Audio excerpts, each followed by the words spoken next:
Hi, I'm Kim, And I'm Poncho, and this is Now That You See It, the show about the ideas hiding in plain sight, the patterns underneath the patterns. the stuff that quietly runs your life, These are the conversations you can't stop thinking about and that you can't wait to send to a friend. because once you see it, You can't unsee it.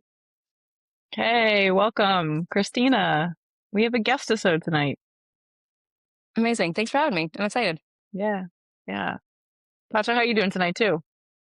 I'm You good. hanging in over Yeah. there? Yeah. Yeah. Life is just like schedule is crazy the last couple like it's summertime. Everything happens during the summer. Yeah, But yeah, life's good. good.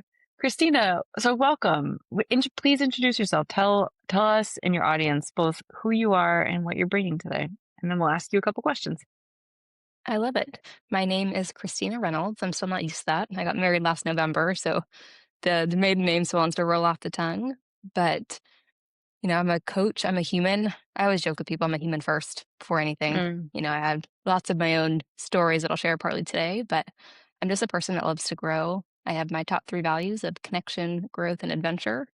And I have a feeling that this podcast will be a little bit of all 3 of those tonight. So really looking forward to, exploring a little bit more about it. But would love to talk a little bit about um, the way that we navigate choices in a really uncertain world. Yeah. So, what is the thing that you can't unsee? I cannot unsee the fact there's not a single right decision, right? Like right Or- choices don't really exist. Minimally, they don't exist until after you make them. There's a great parable. I don't know if either of you have heard of it, the parable of the Chinese farmer. Mm. Oh, yeah. But tell it. Really, really briefly, this idea that, there's a old Chinese farmer whose son was coming back to the village, and everyone was like, "That's amazing." And the dad was kind of like, "Maybe, maybe not." And then he gets on a horse and gets tossed off, breaks a leg. Everyone's like, "That's horrible." It's like, "Maybe, maybe not." And then there's a war, and the son doesn't get sent to war because of the broken leg, to which the father responds yet again, like, "Could be great, maybe not." Right? Like, so much is this kind of like context of what shows up next. And one of my Mhm. favorite quotes is, "Instead of trying to make the right decision, just make the decision right." And that's been a really I fun love distinction that. for me to lean into. Yeah, you go. So talk us through that. Instead of making the right decision, make the decision right. What does that mean? One, it means a lot of responsibility, right? Of like Mhm. taking on whatever choice you make, you have the power to make it an awesome choice. And that could be something, I was talking with somebody recently who was thinking about doing a retreat. They were kind of like, I don't know if I should go. It's not necessarily the finances, but all these other things were just showing up in their world. And, we talked about like, well, if you go, how can you make sure it's the best time that you have all year? Right? Mhm. It kind of gives you this filter to say, I'm not going to go and then beat myself up about it.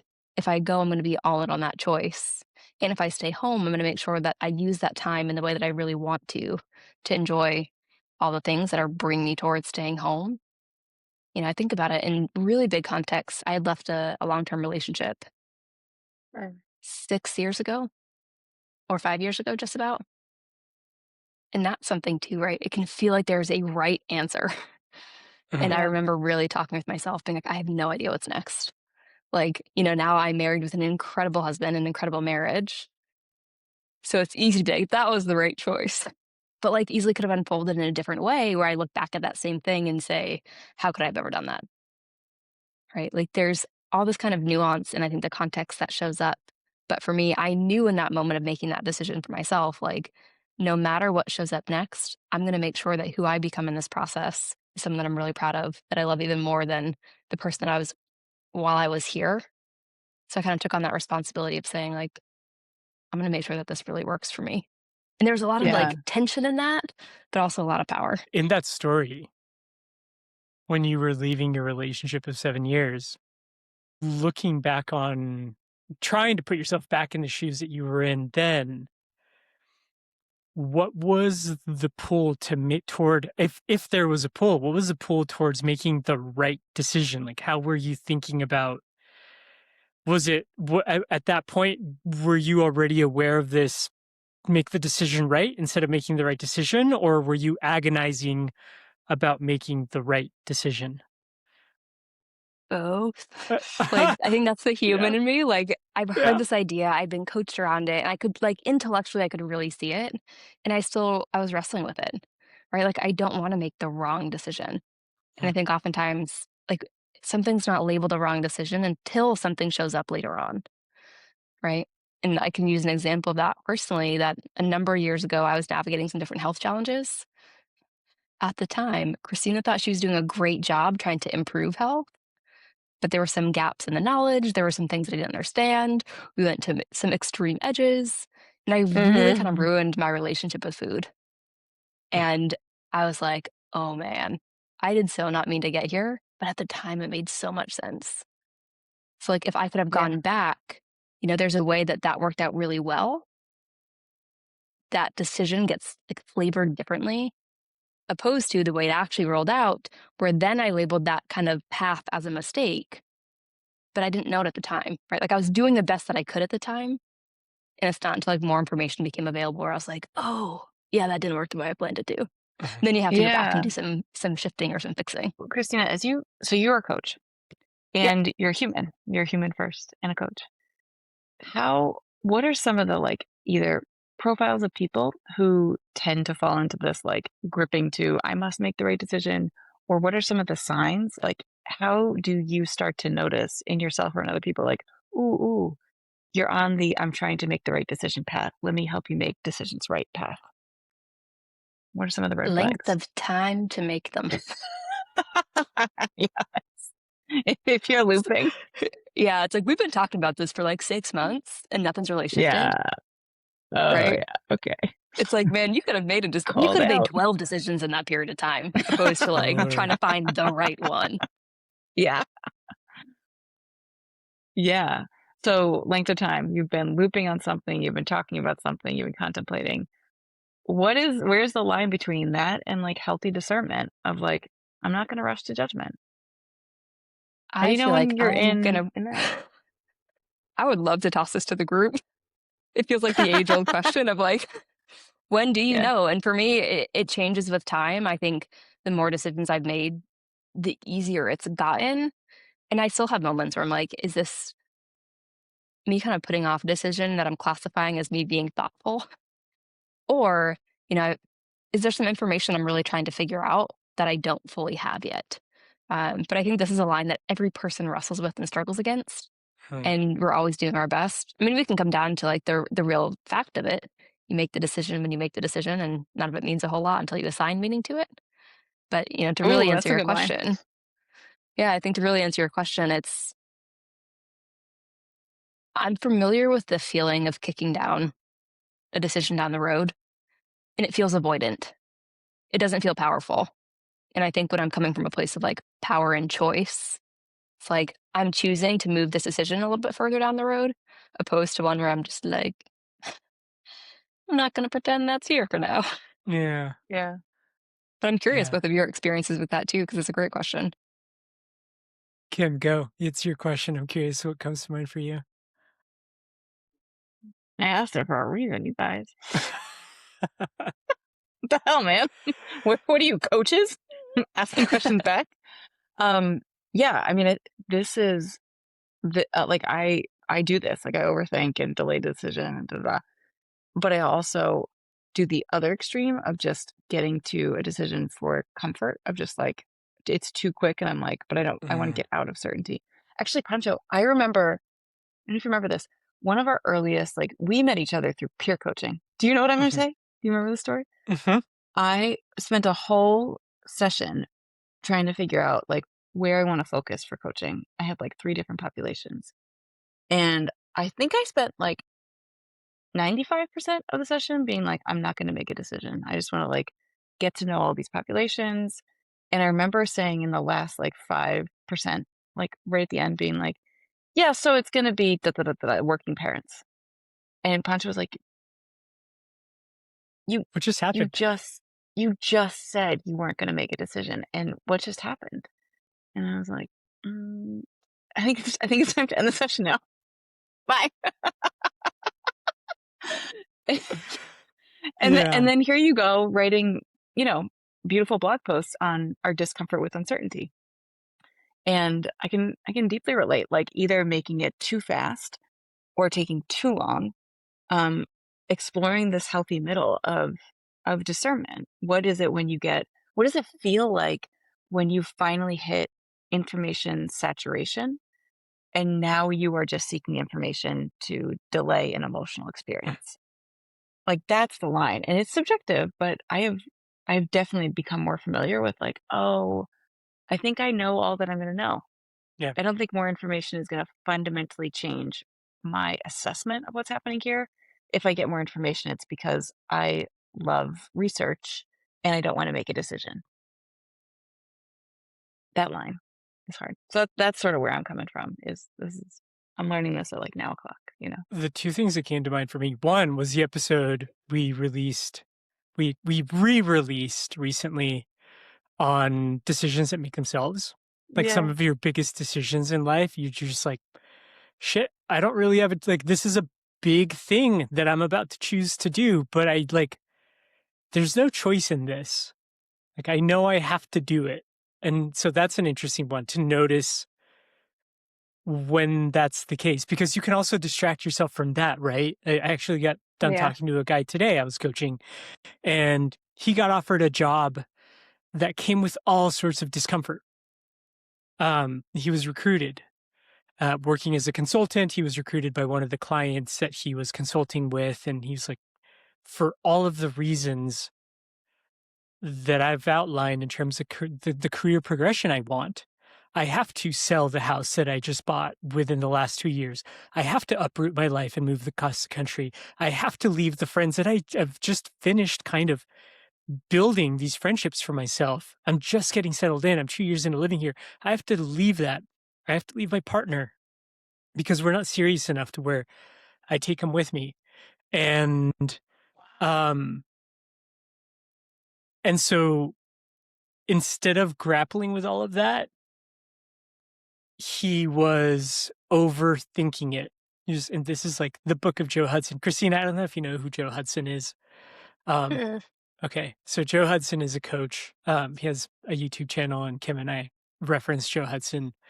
It's like at least once an episode, but like it's a drinking game. Yeah, but yeah, like Joe Hudson, it's like if you find yourself overthinking something, and you're not coming to any greater clarity about the thing, so you're just like spinning your wheels overthinking about it. The thing to look for is like, what's the emotional experience you're avoiding? And so if you could not overthink about this thing, what emotion would you have to sit with instead? And I asked him that. And his response was still like, I would have to leave my friends, and I would have to that, and I would have to that. And then at one point in there, he said, and that'd all be really sad. And I was like, oh, grief. You would lose all of these things that are really important to you.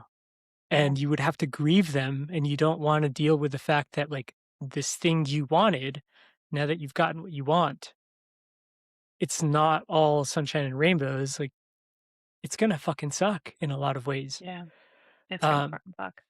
So that's kind of what comes to mind for me in thinking about like the kicking the can down the road. It's like what's the part of the experience you're avoiding? But I think that's part of the whole process here for me of like making the right decision. And I mean, I'll talk about even something like having a conversation that feels scary or hard or vulnerable, whatever you want to label it, like with my husband, where it's like, I don't know how this is going to go. I don't know how he's going to take this. I don't know how it's going to be received. And I think for a lot of us, there's a fear, not of just like wanting to get it right, but its counterpart, like not getting it wrong. And being able to like, no matter what shows up from that, be like, we'll handle that thing too. So I think there's been a really strong, I mean, like a life-changing skill for me has kind of been seeing that in some way it can go like make a mess, right? Get it wrong. Again, this is only a label that happens after a decision, but whatever shows up, like I can handle that too. Because that gets a little bit easier to be like, well, I'll just move in this direction. And if that doesn't work the way I think it will, I can rectify it. I can fix it. I can do something else. I can create, I have my little sign up here. I can create something new from that also. So it feels more forward opposed to like, you hit this big wall and you can't do anything else with it. these like permanent decisions, so to speak. Yeah. Yeah, the idea of like a false end, like if I get this wrong, then blank will happen. And just like, well, okay, well then what happens after that? And you'll Right. probably still be alive and figure out how to pull yourself out of that hole. Yeah. Yeah. On the dynamic between getting it right or like wanting to get it right versus not wanting to get it wrong. When you're coaching with people, how do you think about is that basically two sides of the same coin, or are they two separate things that are worth distinguishing between because it's going to Mm. take a different approach or a different way of thinking? It's a great question. I don't know if I've even sat down to create the distinction of like where those things really lived. Yeah. I feel like I want a third distinction of like, I'm thinking sports analogy here of like, you can play to win, you can play not to lose, or you can play for the love of playing the game. Mm-hmm. Right. I'm like, want another distinction in here around the choice piece. But I think they're kind of two sides of the same coin. Like, I think most people fall more so in one camp than the other, kind of like thinkers and feelers. It's more the people who really want to get it right. And then there are really people who want to avoid getting it wrong. Mm-hmm. That could be interesting even just to play with and notice, like for myself moving forward and with clients to see if there's like kind of categories that start to pop up. Yeah. But I don't think I've thought about it until now. Kim, what do you, I mean, like, I'm thinking about this in real time as well. What comes up for you? Anything in terms of the way you operate or the clients you've worked with, getting it right versus not getting it wrong? Yeah. Yeah. Great. I mean, it's a great question. They feel like really different processes for me because, but rooted in the same, or they have the same root. Because like, if we're talking about rights and wrongs, we're assuming there exists such a thing as right and wrong. Yeah. And you know what I mean? Mhm. Like, so it feels like the first thing to do is just acknowledge that, like, if you run a good process, and to connect back to the earlier part of the conversation about the values, um, connecting to your values and understanding like who you are right now, what matters to you, doing the best you can, it's going to be hard to make a quote unquote wrong decision, because wrong would just be something that is out of integrity, out of alignment with your values. It's funny. So first of all, it's letting go of, or just like investigating where it comes from, this sense of right and wrong. And I will be the first to say, I'm a pilgrim on this process. I find myself using the right wrong language like really often, even though it's something that I actively like try to dismantle with clients. It's really hard to let go of like, I just don't want to make the wrong decision. I just like, if for nothing else, I just don't want to get it wrong. It doesn't have to be perfect. I just want to get it wrong.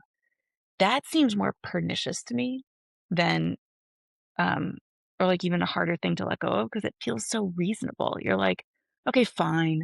I can't be perfect. Like I can work on the perfectionism. I can work on like not being the best at the thing. But can I just not have a fatal flaw in this one? Can I just not make like some grave error? Right. And I think the whole point is, if you do, Christina, like you said, run a good process, you're basically guaranteed neither a perfect nor a completely wrong outcome. Like, good job. And the thing that I was just thinking about as we were talking is, I read this book, man. This is like nerd.com, but it's coming up for me and I want to share it. But I read this book called March of Folly a couple of months ago about, it's a history book. And it's this beautiful historian named Barbara Tuchman who went through 4 distinct parts of history, from the Trojans all the way through the Vietnam War. And she picked 4 periods where she had a couple criteria for like folly. What is a folly? So in other words, what if like you made the wrong decision? Like there Mm. exists such a thing as right and wrong. Like you did it. You did it. And what she said was, it didn't, like it was a group decision. It wasn't one person going rogue. It was a group.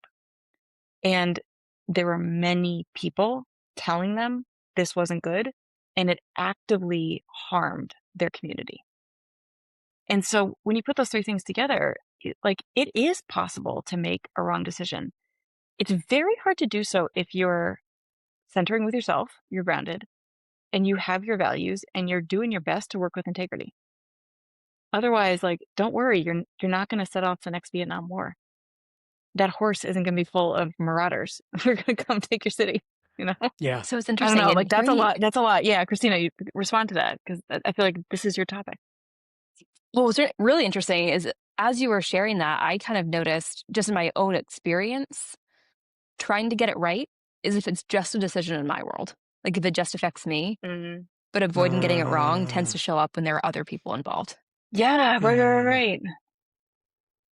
Good point. The community aspect. What were you thinking, Pancho? Yeah. Yeah, I mean, I like Christina breaking the mold of the question, just being like, I choose not to play this game of right and wrong, and instead, like, how do we just play for the love of the game instead of like playing to win or playing not to lose? Because I am the kind of like I love that kind of reorientation of a question to like throw up the middle finger at the question that traps you. The thing that came to mind for me, and I'm wondering if there's a way to draw a bridge between these two concepts. A lot of the time I'm coaching people who and this causes a lot of anxiety due to uncertainty. They know what they're running away from, but they don't know what they're running toward. And because they don't know what they're running toward, they're just like, shit, I'm running away, but I have no idea where I'm going. And it's like, well, if you have no idea where you're going and you have no idea how it's going to turn out, that's the uncertainty compounded on itself. If you at least set yourself a destination, then you know you're running toward a thing, even if you don't know how it's going to work out, right? So I'm wondering if there is also like how running towards versus running away from relates to doing it right, not getting it wrong, or just playing for the love of the game. I've done both of those things. I've definitely run away from things and I've definitely run towards things. Yeah. And honestly, I've had this conversation with a client where I found some freedom in this. They definitely did not. It happens. Like I've been through periods where, like, honestly, it didn't really matter what choice I made. I would make myself wrong for it. Like, if I right. went out for a walk, I should have been doing emails. If I choose to do emails, like, I should have been out training. If I took a shower, I should have been doing dishes. Like, no matter what choice it was, like, the way of being that drove all of it was you can't win. Like, you're just not going to get it right no matter what it is that you choose. Mm-hmm. And kind of like the opposite of that is like, what if you can't lose? Right? What if you can only win? Like, it's awesome if you go for a walk, or it's awesome if you do the dishes, or it's awesome if you do emails. Like, there's almost so much freedom in that it's like, to Pancho's point, like, if I don't have a direction, then how do you decide of like what then to do? But to me, I find a lot of freedom in that. Mind blown. That's just blowing my mind, but I love it. Yeah, like it doesn't even matter if you know where you're running to or not, and it doesn't matter. But like, what if you're just getting it right by default every time? I can see so many people who are like type A, just being like, no, that's not how it works. Yeah. Okay, can we pretend to bring them into the conversation though? Like, what if they were here, the type A's who were like, okay, so maybe this also occurred to me. I'm like, yeah, but how do you like learn from like that wasn't the best decision for me in that moment if you're always winning? Yeah, you can't reflect on how to do it better if you're always getting it right. That's interesting too, that you can't win and learn. Well, or can you? Like, is it a yes and? Feels like a gentler way to live. Yeah. Yeah, I was just thinking about like I had this moment today where I like at work, something happened and I was like, I want to change this. This moment that I just had right now is going to be like going in my Delta file. The things I want to change in the future. I'm going to let this go. I'm going to let whatever happened just like slide. Like I wanted to change around a meeting and it was too late to do it. And I was like, you know what? I am just going to notice that in the future, when like this kind of conflict comes up, I don't need to have this meeting right now. Like, let me do that in the future. Like this moment is just data. And it sucks. And it feels like I'm giving in. It feels like I'm giving up. It feels like I'm doing all these things that just I like committed to not do, of just like accommodating. And I took it and just said, like, okay, that won't happen again. The win in the moment is being able to say, I don't like this and it doesn't feel right to change it now, but it does feel right to say, like, noted, this won't be happening again for myself. And so it's sort of a yes and of like, I didn't like how that happened, but I got a win out of it because the choice I made was to not fight back. The choice I made was I'm going to let it go. I'm going to let like, we wanted to change this whole thing up. And, you know, folks were like, no, it's because we have to accommodate these people. I disagreed. And also I was like, oh, but I am not going to die on that hill. However, I will set up my systems and my processes such that this doesn't happen again. And that sort of felt like a yes and win while like learning moment. I don't know. What comes up for you, Christina, when you hear that? Yeah, it sounds like, well, what came up initially was if we're going to be frustrated with something, I'd rather take like the win and implement something new moving forward. And then I just noticed really quickly as that thought came in, it's like, oh, now we're labeling as like bad experiences, like shouldn't be. Right. Yeah.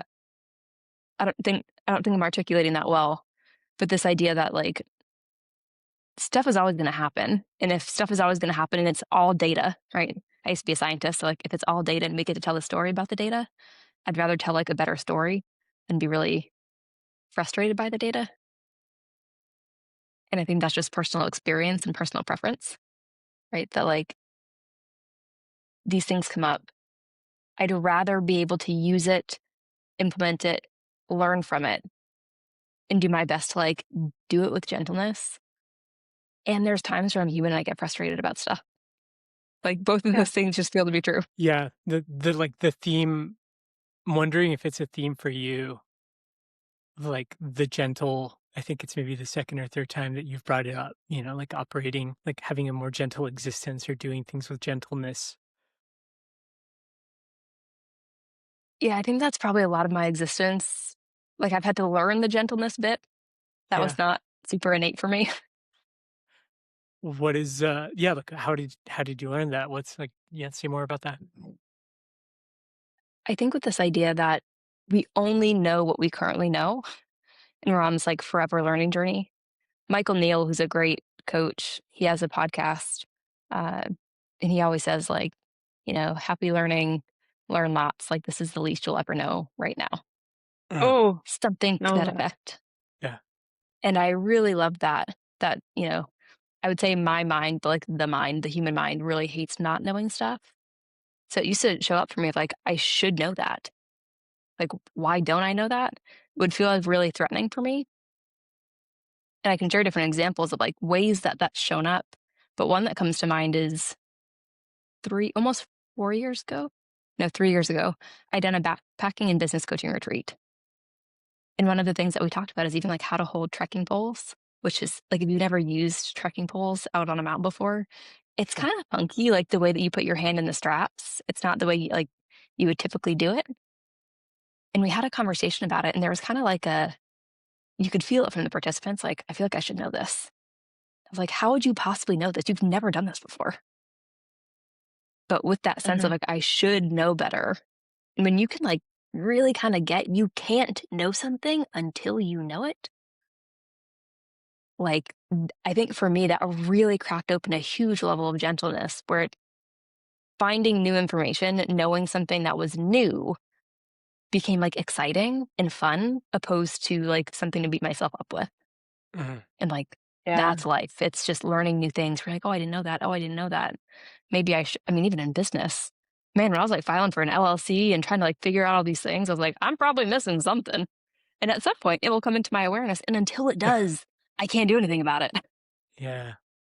So instead of like beating myself up with it, it's like, well, I'll figure that out when it needs to be figured out. So, like, the opposite of gentleness, like forcefulness or harshness would be pretending that you can know something you don't know yet, and then beating yourself up for it for not knowing it, even though there's no possible way you could know it. I mean, think about that. Like, how do you know something that you don't yet know? Maybe folks might experience is it was possible to know it. It just wasn't the time for you to embody it, know it, acknowledge it, integrate it, accept it. Like a lot of the knowledge is like technically available to us. People get clues about like, this isn't feeling right, this isn't going right, but there's a lot in our system that is meant to like override some of those things.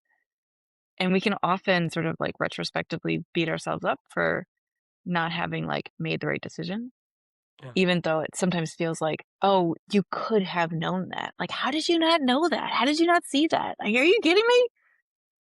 And also, similar to like literally the facts weren't available to you, like who's gonna have taught you about how to use trekking poles?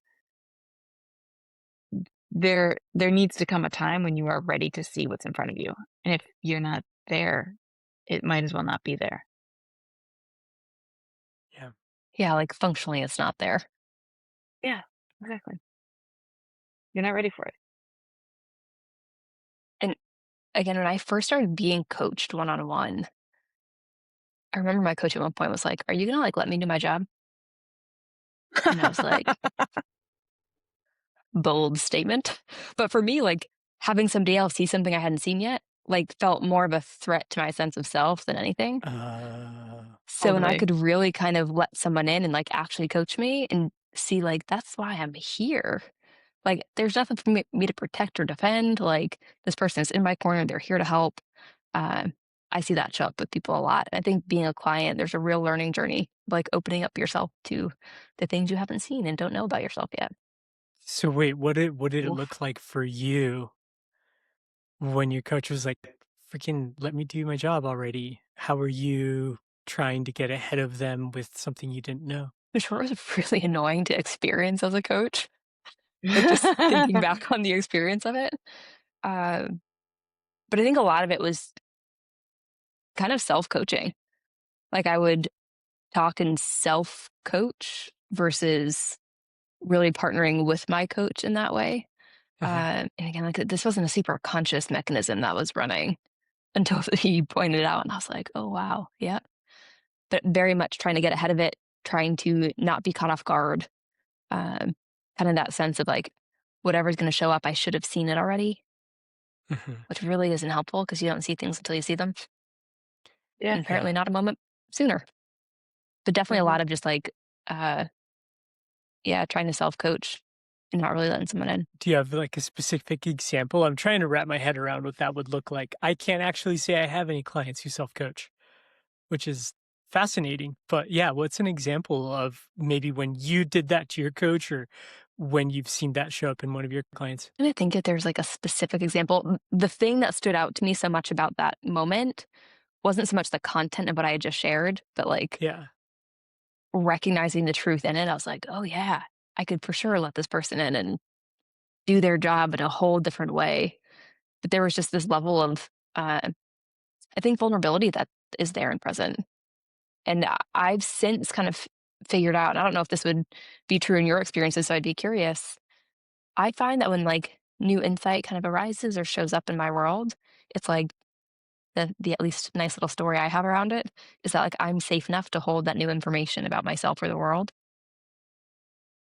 And it felt like I was just trying to I was really hyper fixated on what I already knew, Mhm. opposed to the stuff that I didn't know about yet.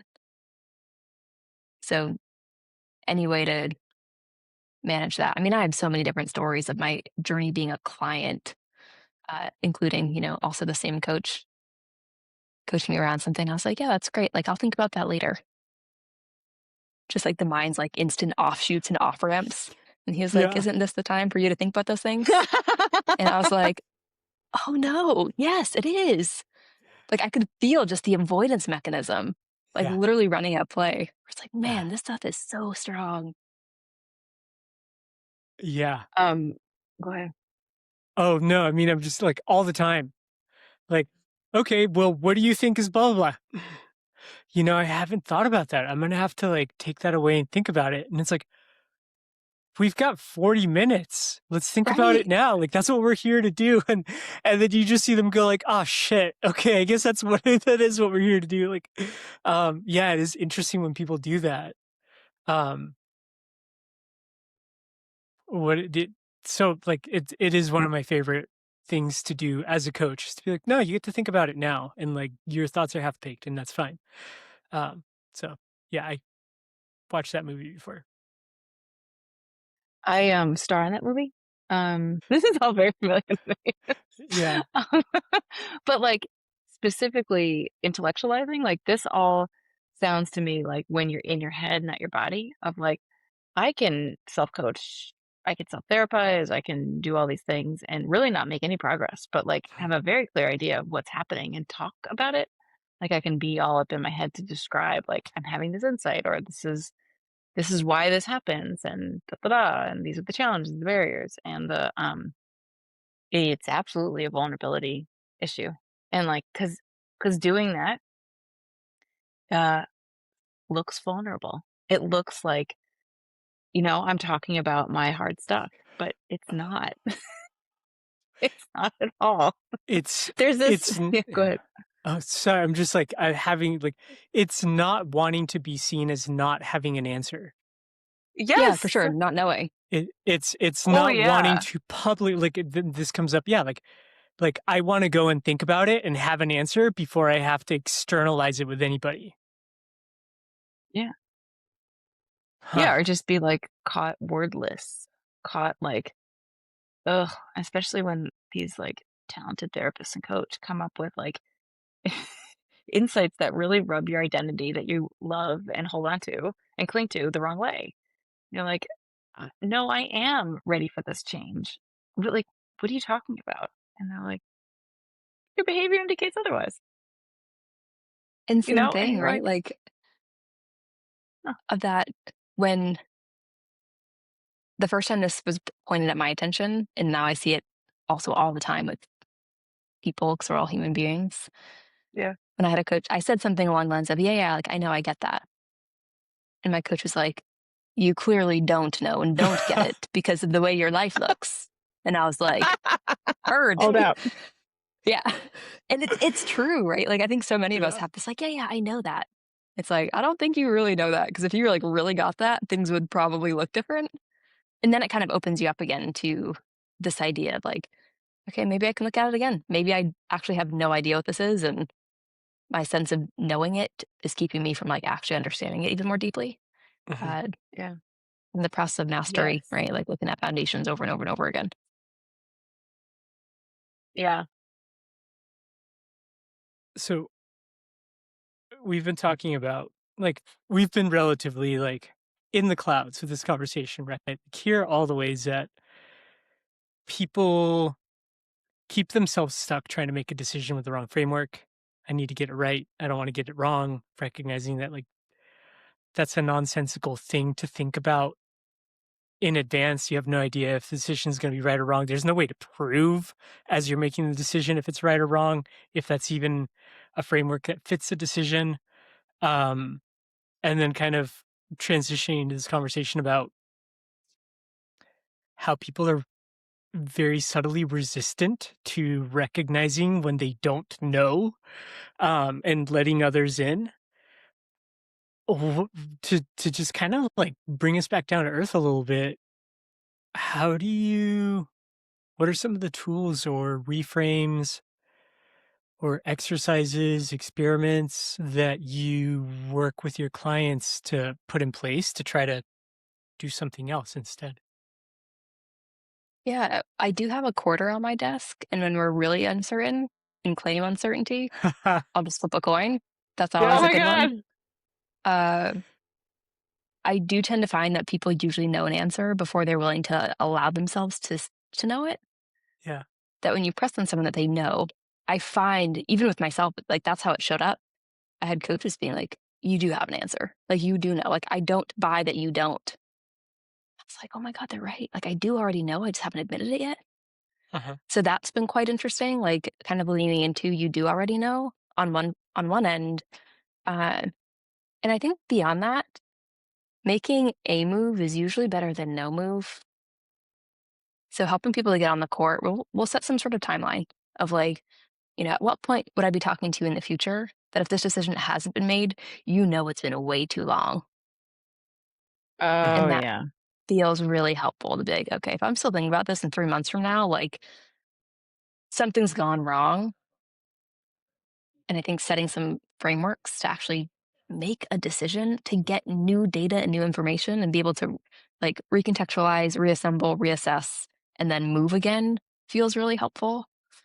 And again, like this stuff shows up for me too. My mind gets squirmy and squirrely and like, I don't want to choose what's the right answer. And just working to let it go of like, well, pick something. And the more I do that, the more I see like life's going to move in one way. Mm. And the thing when people feel stuck, myself included, again, like so much of this is also me. When we feel stuck, it's like, no, you're just unwilling to make a new decision. Because in order to get out of Mm. stuckness, we have to do something new. And Mhm. that just, in my lived experience, can feel really scary. Okay, so the quarter. Do you literally just go, well, if you're not deciding, the quarter's deciding, and you flip the quarter and Totally. the client has to do what the quarter says? So we'll start with like, the answer. Yeah. And if they're really unwilling to be like, you can either choose or the quarter can choose. And then they have free choice. And that's assuming that they only are choosing from one of two things. Yeah. For the most part, uh, I don't see too many people that get stuck with like lots and lots of decisions. Oh. I'm curious if that's different for you because it seems like you were like, Yeah, I usually people don't mm, consider all of their possible options. Like stuckness in my experience is like I have no choice. I don't get to choose. I'm just stuck by default into doing this thing. So um or they'll say I can either do this or this, and both of those I think come from a place of fear. Like I'm afraid of getting out of the status quo, and fear collapses my thinking down to the things that are really obvious and Mm. keeps me from creativity. So I'll actually do a perspective wheel with people. I don't know if either Kim, this was in our coursework when we went through coach training, Yeah. but you Yeah. you like make a pizza with like 8 pizza slices on a piece of paper. And I give them 5 minutes to write down 8 different things they could do that are not the things they already have in mind. And it can be as unrealistic and like chaotic as possible, but it's just like forcing them to recognize they have more than just one or two choices to get them out of that binary bias. So, and there are situations where logistically, yeah, you just have two choices and then the coin works. Um, but that's why I went, oh, because I was like, oh yeah, it wouldn't work with the direction I take with people sometimes when they're artificially placing themselves in a position where they get to choose between two things they hate. Yeah. and I think to that point, oftentimes I have my word create back here. Like it's always trying to create something that we haven't, that's another possibility that it doesn't Yeah. have to be this like this thing or this thing, but oftentimes you can find something in the middle that a client hasn't thought about. But if it does feel like, for example, do I take this job or do I not take this job? Totally. Right. Like kind of binary, black and white, not a whole Hmm. lot of other possibilities in there. Do I leave my That's where I find relationship? it Do I stay? Yeah. Sorry. exactly. Yeah. Yeah. Right, all those different things. Do I move? Do I not? Um, do I start the business? Do I not? Like there are so many things that can be in that boat that it's interesting just to also the threat of the quarter can be enough to have them sometimes move in the direction of a decision, which feels Totally. really fun. Yeah. Yeah. Can we you just dropped I used to be a scientist in here, and Oh, can we talk a little bit about that? Because I feel like there's a story there that might also like, did you have to use quarters on yourself as you were exiting scientist land into coach land? Tell us a little bit I feel about like scientist life. scientist life was so interesting. I had no clue what I wanted to do when I was in school. Like Not even a little bit. I was fascinated by like biology when I was in high school. So that's the direction that I moved for college. And then I happened to find my way into uh, my dad's been in sales forever. And I used to joke all the time, like I had no interest in that world. And I kind of like tripped and fell into biotech sales after I had graduated from school. And the thing that I loved the most about it was talking to people. Like I knew being in a lab, and I was in a lab setting for my undergrad degree. Mm-hmm. I was like, oh, this isn't it. Like, kudos to all the lab scientists. We need y'all. But like, it was boring for me. I liked the interaction with people. So I did biotech sales for a number of years, but I loved talking to the people. I had so much fun with that, not so much the products. And I was being coached while I was in corporate. And when I had ended my long-term relationship, Mm-hmm. I had this draw towards coaching. I knew I wanted to do it full time at some point.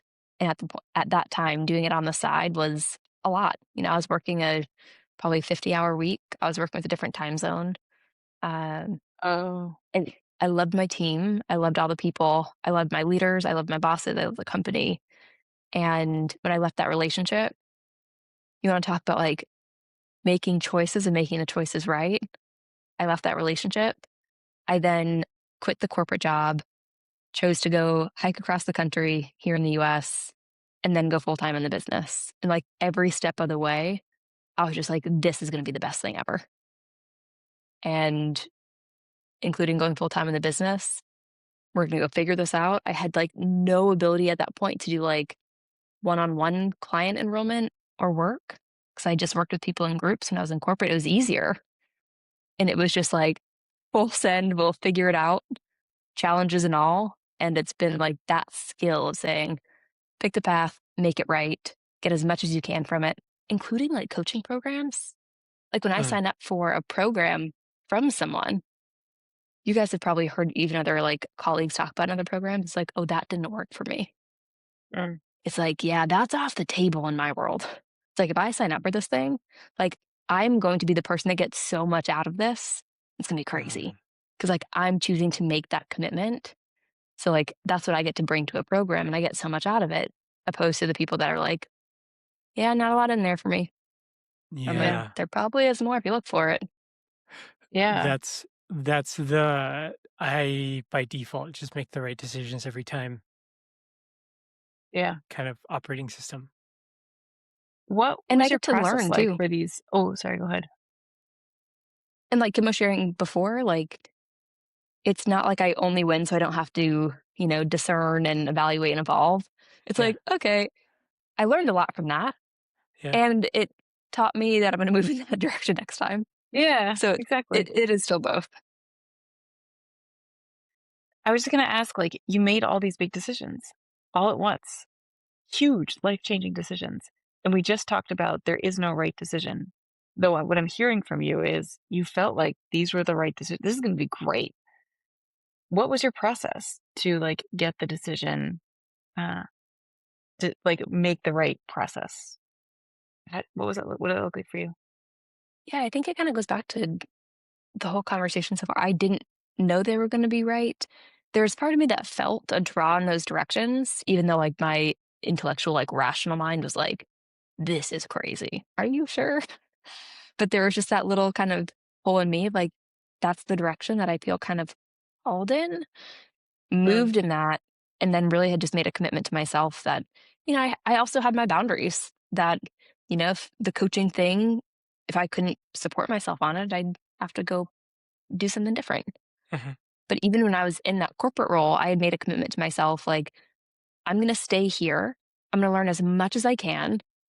And I'm going to absorb as much knowledge as I can on the business side, on the sales side, on the leadership side, like all these different things, so that I could then use the time being paid by somebody else to like improve on my own work.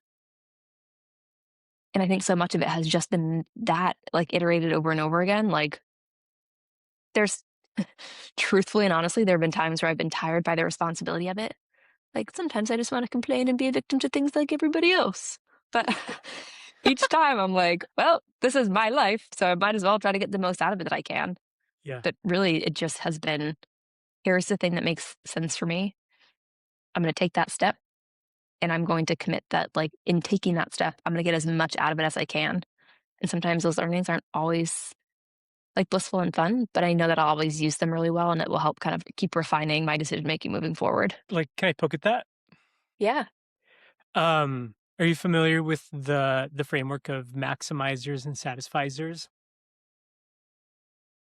I think so, but explain what you mean by it. Okay. So people who make decisions um and are basically trying to live into some future. There are generally two camps. People who say this is good enough and people who say it could always be better.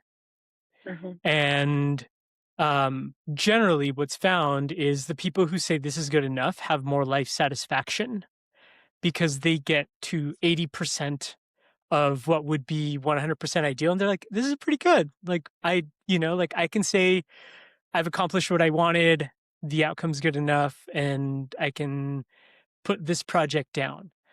Um, so a great example is like finding who you want as a significant other. There are people who are like, yeah, I kind of had an idea of what I wanted as a significant other. I met this person. Maybe they're not everything I would want in a partner, but for the most part, they're a really good partner for me. And I'm willing to figure out and live with like the stuff that's not ideal that, like drives me up the wall. And then there are people who are the maximizers who are like always on the lookout for somebody who could be a better partner than the partner they're currently with.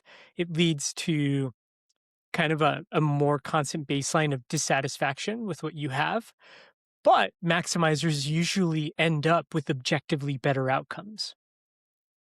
The trade-off there is But they're they're less not happy with happy about them. their outcomes. Oh my God. So so you're talking about like getting the most out of something regardless of whether it's the right choice or not, instead of focusing on that, focusing on getting the most out of it. That sounds like maximize your language to me. And so I'm wondering how much of that framework matches up with your efforts to get the most out of something and what part of it doesn't match. It's so interesting because as you're sharing that, like this is definitely something I've worked on. Yeah. Small example, like flight prices. A couple of my coaches have been in Europe. Like I've spent so much time trying to find like the best flight. Yeah. And it's like, man, you spent so many hours to save like $100. Like your time is worth so much more than that. But anyway, when you were sharing it, because I can hear how you could get at it's like a maximizing perspective going into a program or, an experience saying I want the most out of it. But that to me almost feels like a game. It feels like I have a baseline bar of satisfaction. Like I'm going to be satisfied with this decision no matter what shows up. And then Mhm. the game becomes maximizing, like how much can I get out of it? And it's not like my happiness is dependent on the amount that comes out of it, Mhm. if that makes sense. Mhm. Because there's definitely been areas where like I started to notice the maximizing perspective. And it's true, like it creates much stronger levels of dissatisfaction opposed to like, no, baseline, this thing's going to be awesome. And now it turns into a game. Like, can I bring my best to this? Can I, for example, if I'm in a program myself, like watch all the videos here twice? Can I take action on everything that I'm learning? Can I connect with everybody in the program and learn a little bit about them, whatever it may be? But from a place of like running towards opposed to running from, if we're going to use that kind of language from earlier. Mhm. But I can see how going into a program with just kind of the maximizer energy could Yeah. be create some maybe unintended consequences. Yeah. Yeah, like I'm not learning enough. I should be learning more. I'm not studying enough. I should be studying longer. I didn't get a good enough evaluation. So like you push yourself to do more, but then and you're getting more out of it for that reason, but you're dissatisfied with the experience the entire time. And that's been, another thing to like that I haven't been able to unsee anywhere in my world is that you are the creator of your experience. Uh, Like the experience is what the experience is. And there are people that are like, that was dissatisfactory or that was incredible. But we want to believe that it's the thing out there, mhm, right? That is like the reason for it, opposed mhm, to we're the ones that are creating that. Like I know people that have had incredible experiences in spaces like it wouldn't appear to be that way, but that's what they bring to it and that's what they have. mhm. So we have a lot of power there. Mm-hmm. Yeah. Kim, we've talked about like disturbing the noise versus the noise disturbing you. Yeah, Are you I was familiar thinking with that. this framework, Christina? Like you don't disturb Mm-mm. the noise doesn't disturb you, you disturb the noise. Um Like the like noise a just noise. exists. You notice it. Yeah. You Exactly. give The meaning noise to is it. just noise. Exactly. And then like the disturbance is you. Like the disturbance doesn't happen out there. The Mm. disturbance happens within yourself. That's kind of what you're saying. Like you create the meaning and like the valence of your experience as opposed to having it be a thing out there. I feel like this could be like a whole other podcast. This is Totally. a deep rabbit hole. Yeah. But yeah, it is. It's Yeah. really true, right? That like Yeah. it is. Michael Neal has a great book about this called The Inside Out Revolution. Mm. That it appears as though your experience is created based on the things outside out there doing stuff. But the more you kind of look, it's like that's not the case. It's all Mhm. internally generated, which again gives a lot of power back, I think, to the individual when they can really kind of wake up to that. And I'm grateful the first coach I ever worked with really woke me up to the power of my own thinking, uh, which gets to color everything, including decision making. Right? Decisions are Yeah. decisions, and then we label them as good or bad, right or wrong. Yes. It's like, well, just data. It's just Yeah. data. You know, one thing that's coming up for me is this the more information, the more complex our world is, the faster it's moving, the more volatile it is, the more just stuff is coming at us in a way that overwhelms our simple little brains by orders of magnitude. My perception is the more we look for certainty, the more we believe there actually is a right and a wrong decision because it's so uncomfortable to be just like a tsunami of complexity we were never meant to deal with. That I've noticed that brains do tend to look for comfort in certainty, black and white, right and wrong. This is what we're doing. I made the decision. And I think what you're offering us is this antidote um, to false certainty. So certainty as comfort, to decisions as comfort, or to avoidance, like acknowledging that when you are not making a decision, you are making a decision. It's the same thing. The antidote to that in our modern world that can feel so anxiety provoking and overwhelming is to just learn how to run a good process because you'll end up either, on a from Pancho's point, satisficing of like, it's okay. Like I got most of the way there and I feel good. That's a win. Like take the W, baby. Or you'll get to a like legitimately amazing outcome because you're in touch with yourself. You know how to run a good process and like the options appeared. You took them. Like I'm thinking, Christina, that I'm going to leave my corporate job. I'm going to trek across the country. I'm going to like find an awesome husband because I left my relationship that wasn't working are four amazing things that you didn't know were going to work out. They weren't just satisficing. They were like, yep, that's it. That's lovely. That hit. And so being able to step outside of I must, or there will be a perfect answer, or there will be a perfect way to avoid a terrible answer. There's just run a good process, opens you up to the possibility that these beautiful things can actually happen, whether it's by happenstance of satisficing or they do fall into your lap. I don't know. How is that sounding to you in the context of like what you can't unsee? Completely. And if I had to put it into like a visual to kind of wrap up this whole conversation, it's like you're standing in a hallway of doors at all times. And there are all these Mm-hmm. different doors that you can like walk into. The doors are closed. Most people don't want to open the door until they know what's on the other side of the door. It's like you don't get to find out until you open the door, Yeah. right? You It's you like, gotta walk through it. so I tend to pause when I find myself like staring at a door for a long period of time. I'm like, We're all curious what's on the other side of that one. And the only way to find out is to do it, right? Yeah. Even with like growing a coaching practice, people have to experience coaching. And I'll have all Yeah. these stories in my head of like, what would happen if I asked that person if they want to experience coaching? Mhm. Open the door, let them Yeah. choose, go find out. And just Yeah. like being with that, the uncertainty of it and knowing if I choose to go in the door, I've chosen to go in the door and whatever shows. I don't know if I walk through a few doors and get punched in the face, like maybe I don't open that door again, but Mhm. we'll have learned something in the process. And that's kind of all there is. There's one more thing that's coming up for me, and it's like I thought about it maybe about 40 minutes ago and I forgot about it, and then I'm remembering now. And it's about walking through doors and kind of trying to figure out, like, we're talking about how there's no way of knowing whether you're making the right choice, make the choice right instead. What's coming to mind for me is hindsight bias, and the idea that we will often misremember what it was like to make the choice with only uncertainty ahead of us once we've seen how the choice played out. And we'll look at it in hindsight and be like, I should have known better. Yeah, like that's one is I should have known better. Another one is that was a waste of time.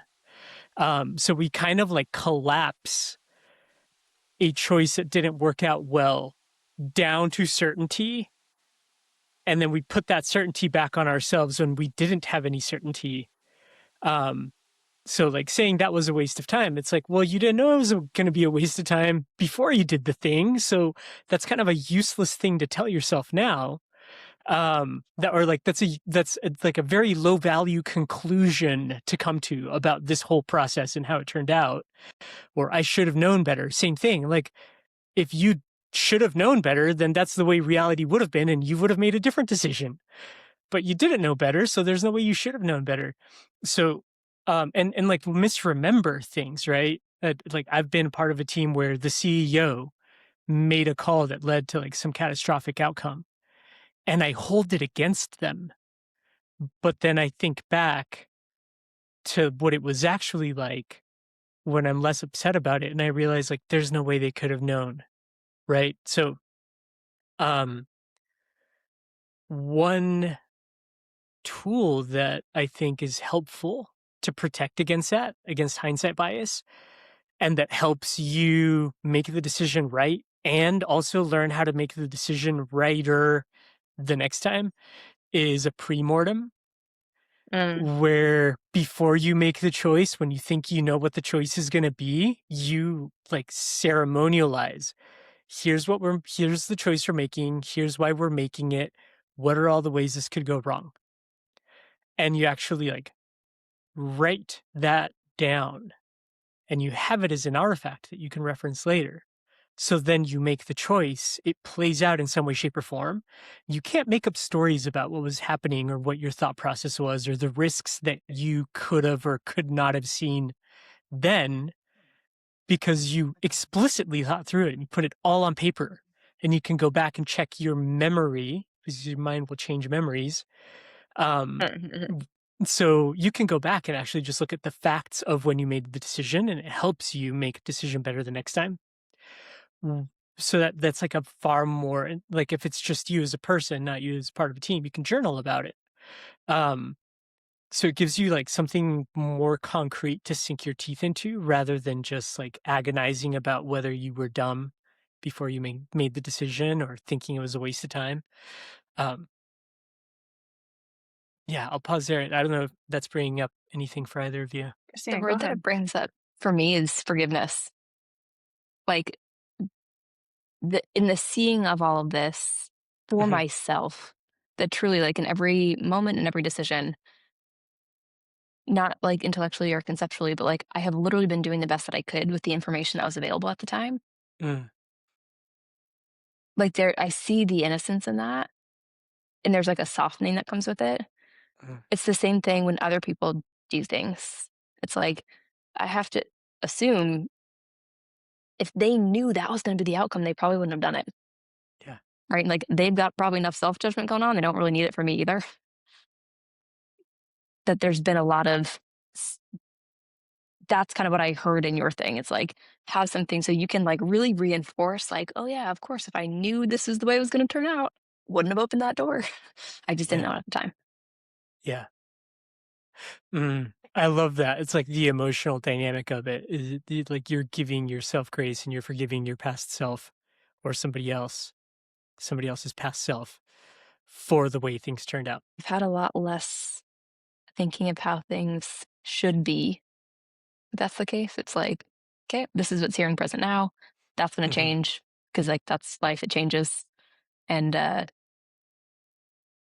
yeah, just the gentler I've been with me in the process. I've used that word a number of times. Like it's just been easier to like give and extend that to other people, right? Mhm. Assuming best intent, kind of seeing the innocence of it.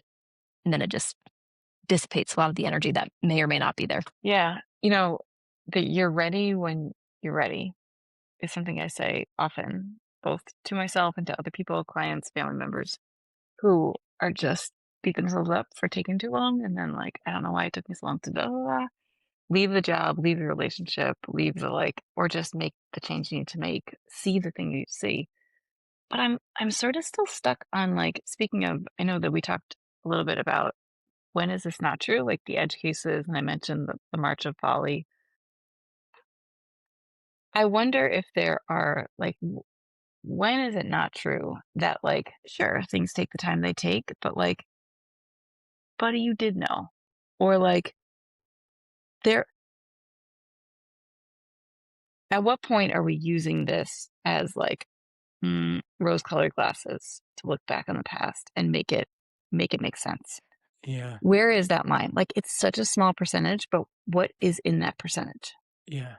Like, when are we using this as a way to excuse ourselves of really Yes. poor past behavior? Which we do. Like, I know in coaching, most people who come to me are already there. Like, I don't want to be kind to myself. I want to be self-compassionate because then I'm excusing all this past behavior, or like for other people, excuse that is the conversation I often have to have with people about like teaching them what self-compassion is. And Yeah. but I think there is still a little bit. There's a little bit of a few cases where like, yeah, maybe some self-accountability is appropriate here. Yeah. What are those Huh. cases, Feels like the question we were kicking around before around discernment, right? And that Yeah. changes all the time. I've been in a kind of learning hole, so to speak, with are either of you familiar with Werner Erhard? Mhm. Yeah, good.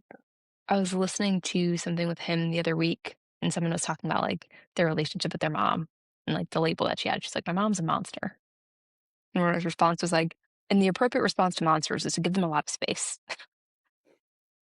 Like, I think that sort of perspective here of like, yeah, it's not to excuse everything and to really like this is a conversation again I could have for so long because I think there's so much nuance in it. Mhm. When it comes to myself, I tend to play with like where am I being a little too gentle and too understanding and too kind, Yeah. and how can I like kickstart the ship again of like what I'm trying to do.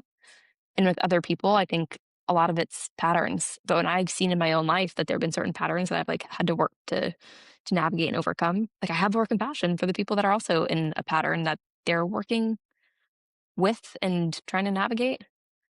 Uh, so we're right back to like, I don't think there's a right answer. Feels very Yeah. contextual and kind of being able to just reevaluate as you go on with that relationship, either with yourself or with somebody else, and talk to a coach about it. They can help you think through it. Yeah.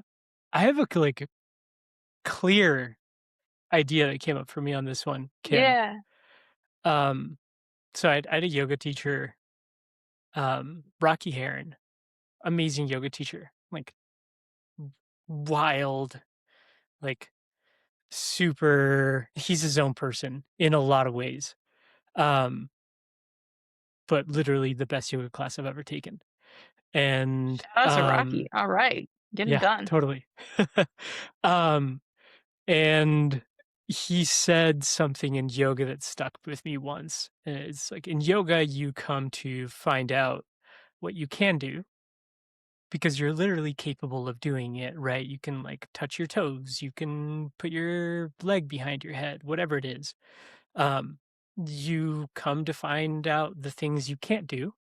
You're not strong enough to do this thing. You're not flexible enough to do this thing. You don't have the proprioception to do this pose, whatever it is. So you're physically incapable of doing it. And then the things you can't do, because if you were to do them, you would be going against yourself. And I think that is that third one is the things that you can't do, because if you were to, you would be self-sabotaging. You would be betraying yourself. That comes to mind for me as a clear answer of like, when do you know you're making the wrong choice?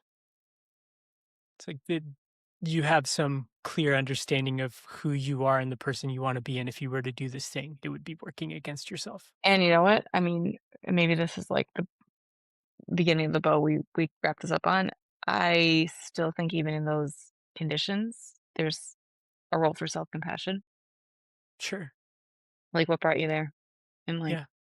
what were the demons, and like why spend time in like pure self-flagellation as opposed to like, well, not gonna do that again. Uh-huh. Gonna make amends. Yeah. Christina, as we start to think about like we've talked about so many things today, starting from like right in the beginning, right? Starting from we um we can't make a wrong decision. Like you run a good process and that's it. And in our pre-show, we talked about the constant changing nature of the world and how this of like you just can't make a bad decision, you run a good process can be sort of an antidote to that, and a response to constant change. The only constant is change. What advice do you want to offer to people who are like, okay, this is me. I get stuck in these loops. I get stuck for too long making decisions. I don't know what a good process is. Like, what is your good process for dummies 101? Like first step starter guide. And I'm assuming part of this might be like maybe work with a coach, but just even when you're on your own, Right. how do you get people started? You beat me to it. I mean, coaching has been such an impactful part of my journey. I've worked with a coach for the Mhm. last 8 years, and it's been so helpful. I share with people all the time, like, just hire the best coach that you can afford. That can be different for anybody. But outside the domain of just coaching, I would encourage people to like create a time limit. If there's a decision you want to be making, find a time, tell yourself like that's the deadline, just like you would for anything else. And be gentle with yourself as you move through it. And I think in my experience, the more you see that you can make decisions and then make new decisions, right? Like there's always new choices available. It opens up the freedom to just keep going down that path we were talking about before. There's not like some solid wall, right? It's, I can do this. I can make a new choice from that place. And your Mhm. ability to really understand that you've navigated everything that's been thrown your way so far.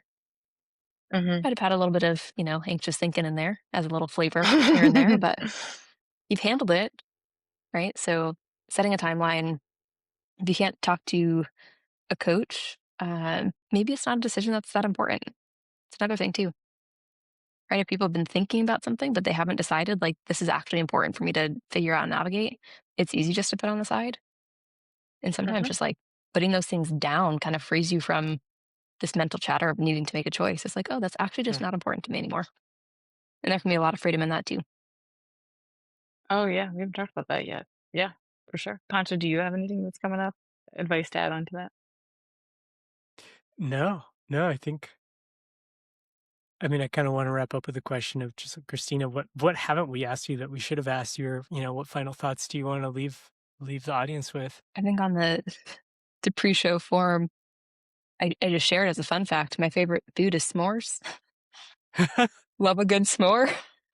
Haven't had one yet through the summer, but leaving today, I think conversations like this are really, really fun. It's inspired me. I haven't been on a podcast in a little while, and I had a Mhm. podcast of my own that I used to run.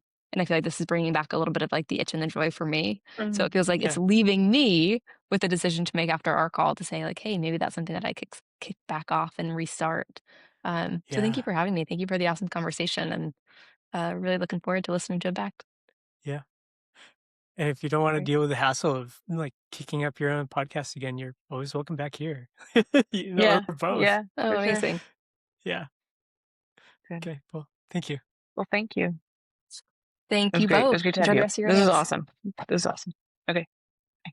Thanks, guys.